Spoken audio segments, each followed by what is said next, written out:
Hello, Lead with Tempo. I'm Natalie Dunbar, and today I'm going to spend a little time talking about boundaries, and specifically how boundaries can help you maintain a healthy content practice. Here's some statements that we've all likely heard in our content careers. It's just a couple of lines. It should only take you a few minutes. Urgent, I need this copy by end of day. We just need you to come up with, a name or a label or something that we can use for this product or feature that we can also use throughout the experience and in our marketing materials. Can you just fill in the blank? Nothing ever comes good from a question that starts with can you just?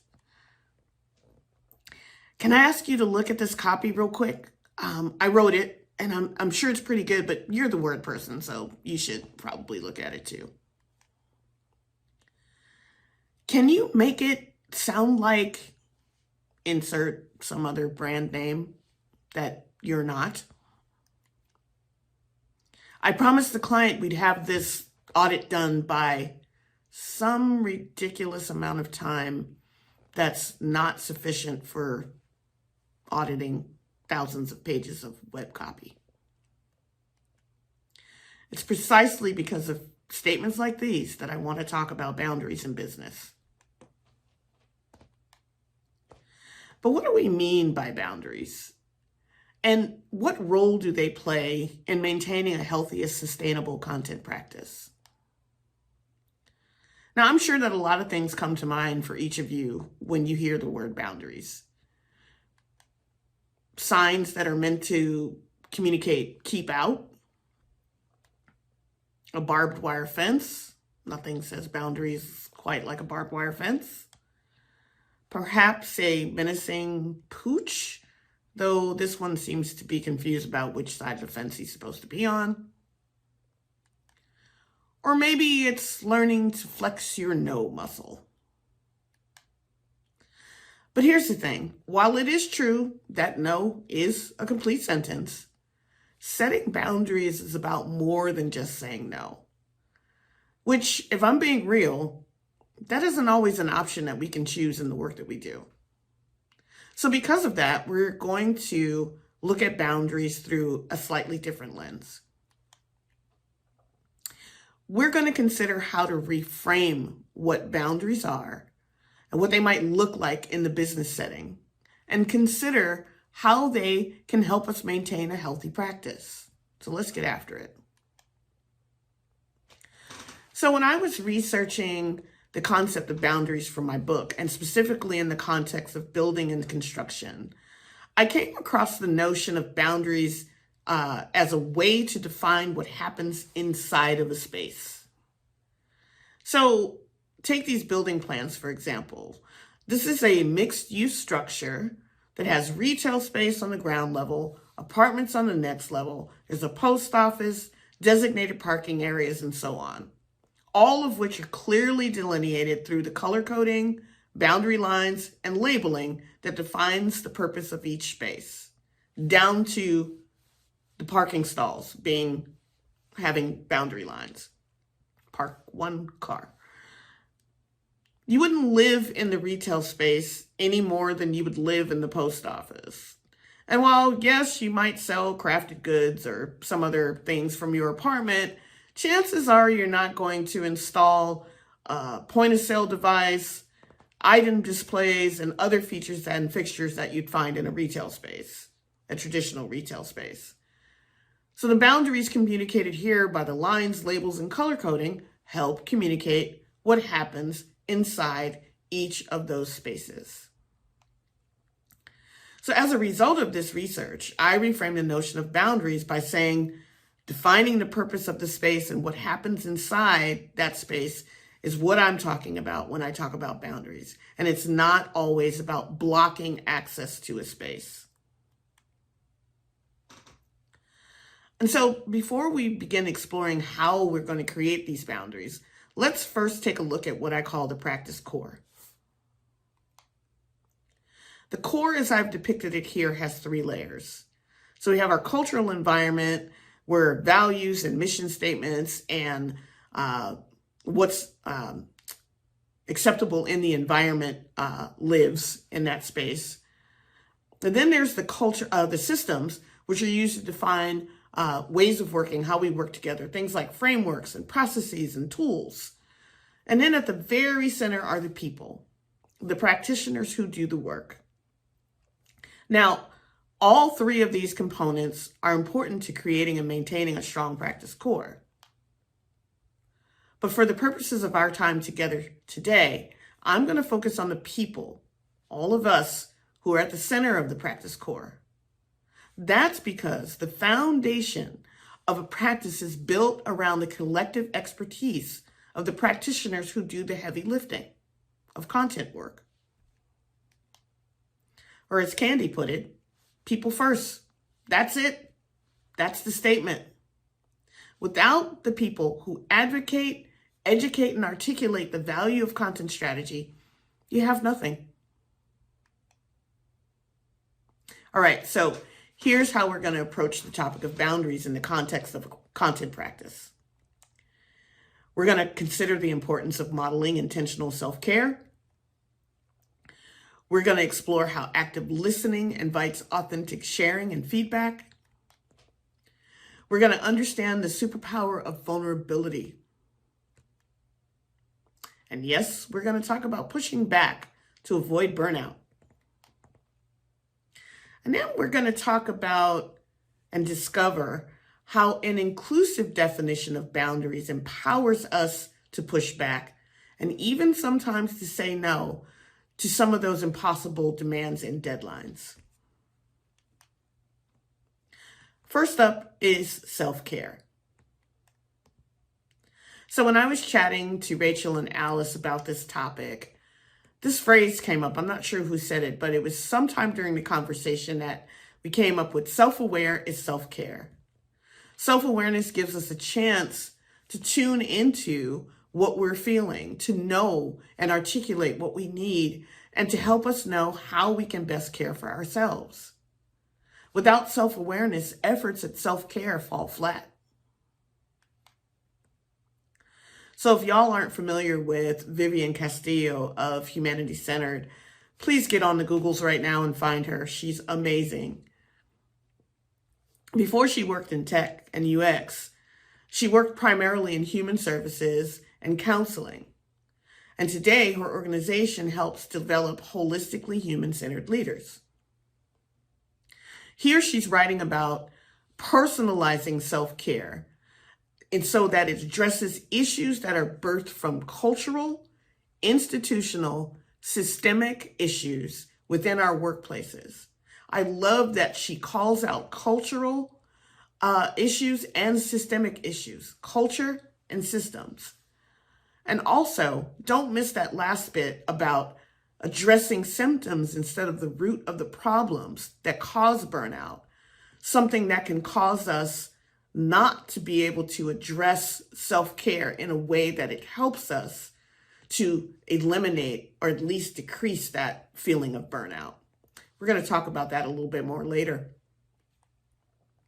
For now, let's look at this diagram about self-care, because it doesn't look the same for everyone. This shows many examples of what self-care can be.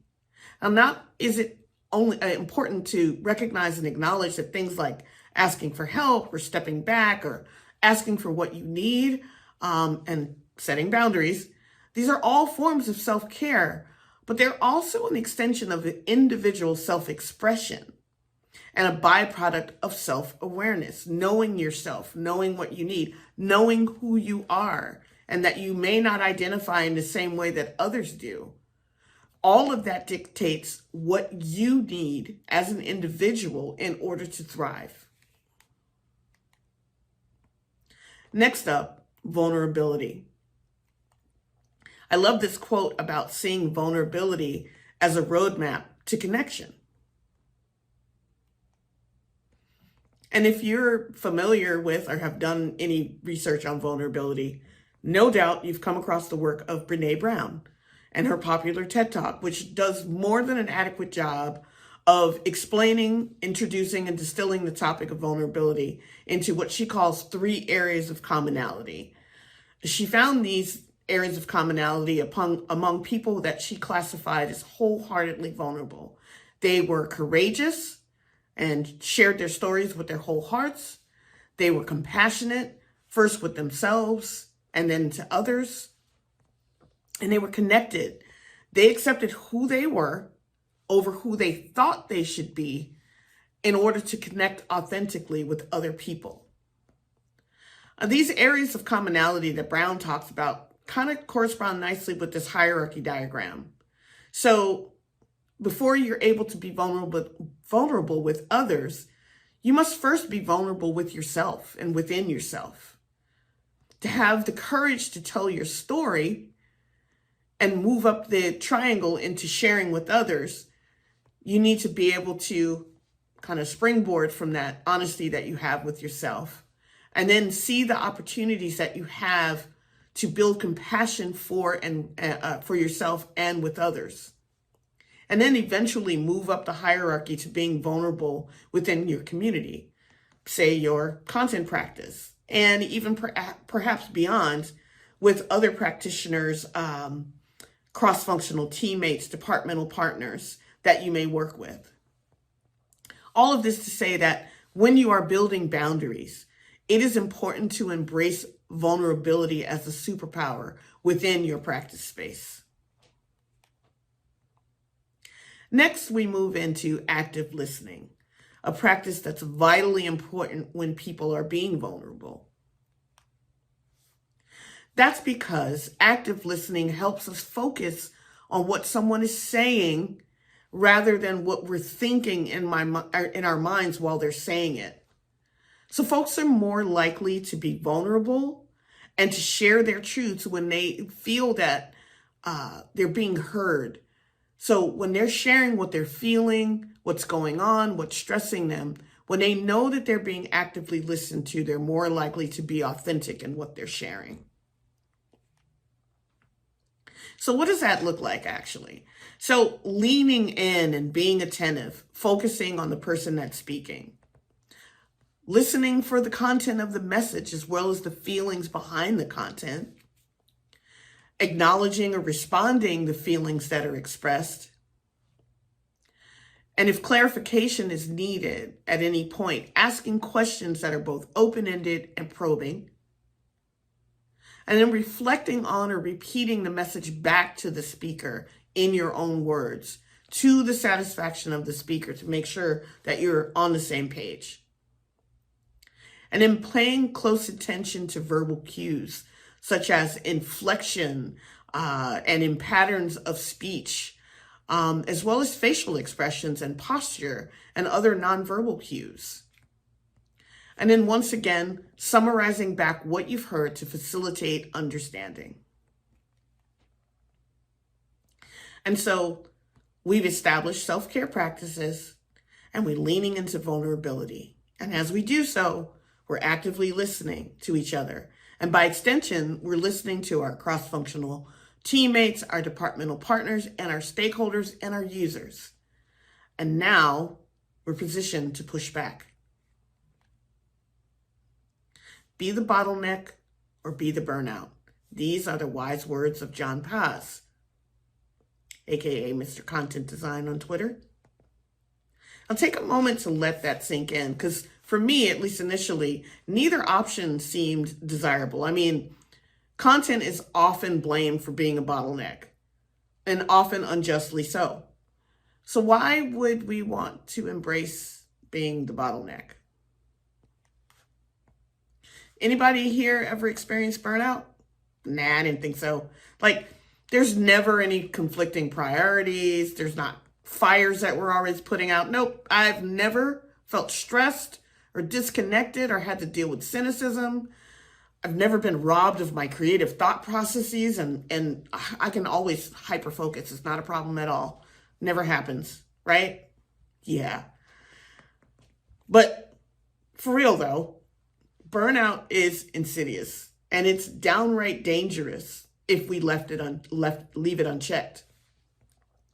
So whether it's happening, burnout, or you want to prevent it from happening as much as you're able to, establishing boundaries can help you deal with burnout. And in the case of standing up a new practice, it might even help you be able to prevent it. So let's look at some examples of boundaries in practice. And as we walk through, I'm willing to bet that you already have some of these approaches and mechanisms in place, and that by aggregating them and communicating them to your cross-functional teammates, departmental partners, and stakeholders, that will help you create reinforceable boundaries for your practice. Here we go. So first, by building a practice, you're creating the boundaries within which the work of content gets done. That means that organizing yourselves in and of itself is establishing a boundary. You are saying, here be content. This is where it happens. You're defining the space where the content work gets done. And even as we've spent time unpacking this concept of creating boundaries, it may seem intimidating. And I understand that you might be thinking, oh, you have to have some kind of formal training to create boundaries, or you have to codify what the boundaries are and distribute it and maybe even get approval. But honestly, none of that is necessary, at least as long as you're in agreement with your fellow practitioners. So not to oversimplify things, but really setting boundaries is about establishing what your practice will not do and what it will not be responsible for. And while it may be odd or sound odd to start from a place of not, from my experience in standing up content strategy practices, it was often easier for folks to understand the work of content by what it was not, by explaining what we didn't do, and then getting to what it actually is that we do. Next, rules of engagement. How do folks get content resources and where? And how does that change with the scope of work or level of content effort required? So if you have office hours, you clearly communicate that it's time boxed and it's not a place to kick off a project. Maybe you have a messaging channel that people can pop in and ask, quick content questions. That's not a place to put an entire Figma flow and, ask for content for, 10 touch points. Communicating things like that and so on helps people to understand how to engage the practice properly. Related to that, service level agreements, or SLAs. These define the services delivered and what folks can expect in terms of responsiveness. So to call back to those statements that we looked at the very first slide, once an SLA is communicated, ideally you'll see fewer and fewer of those. I just need this real quick. Can you just, urgent, I need this by the end of business. Hopefully you'll see fewer of those messages being flung over the proverbial wall. And if it's appropriate for your agency or organization, or if you just have a desire to codify boundaries, consider creating a practice charter. This communicates things like what the purpose of the practice is, the scope of the practice work, and ways that you'll work with others. And lastly, our twist. Be intentionally inclusive when creating your boundaries. Involve as many cross-functional teammates and partners as you can. You want them to align on the purpose and intent of the practice. And it may sound counterintuitive to setting boundaries, but here's why it's important. You want the people that you work with to understand not only what your practice will and won't do and when and how you'll do it, but you want to include them and to help them understand the practice intent every time they engage by crossing the figurative threshold of your practice. And so now that we have an understanding of what boundaries are in the context of a content practice, and now that we've got some tools to get started on creating those boundaries, let's look at some benefits. Now, I don't know about all of you, but I'm kind of picking up on a theme here. As we move around this circle, we'll see benefits that speak directly to some of the very issues that were captured on the burnout slide. Things like the establishment of clear expectations for others and ourselves, decreased stress levels, getting respect from others, and as well as bolstering our own self-respect, and boundaries that ward off burnout. So as we come to the end of our time together, I'm going to give you a simple checklist, but first, here's one last way to look at boundaries that was shared with me by a colleague of mine. She talks about boundaries to define purpose and not to prevent access. She talks about how constraints in design can be seen as creative challenges and not barriers. Again, we're not talking about keeping things out. We're talking about defining purpose and protecting that purpose. So here's the checklist.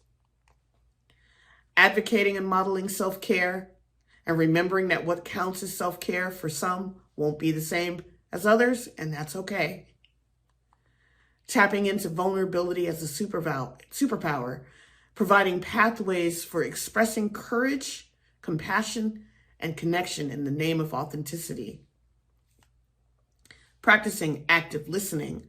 This is to cultivate and nurture authentic sharing and feedback. Practicing pushing back, knowing it's okay to say no or not yet, and being that bottleneck to avoid that burnout. And always deliberately defining and refining what happens in your practice space, remembering that as conditions in the business change, as conditions in the marketplace change, even as the composition of your practice changes, you will have to refine what happens within your practice space and respond accordingly. Here's a lovely visual to help you kind of think about what boundaries can look like. So notice that the outer boundary of the garden area keeps folks from trampling on those cute flowers. And then from the inside, notice that tools are being used to cultivate the healthy growth of those flowers. So the things that are happening within the boundary are allowed to thrive and to live and to be uninterrupted. If you want to learn more about building and maintaining a sustainable content practice, check out my book. If you purchase it directly from Rosenfeld Media and use my code Dunbar-Spring23, you'll save 20% off the cover price. That's my time, folks. Thank you so much for taking a few moments to talk with me about boundaries today. Enjoy the rest of the conference.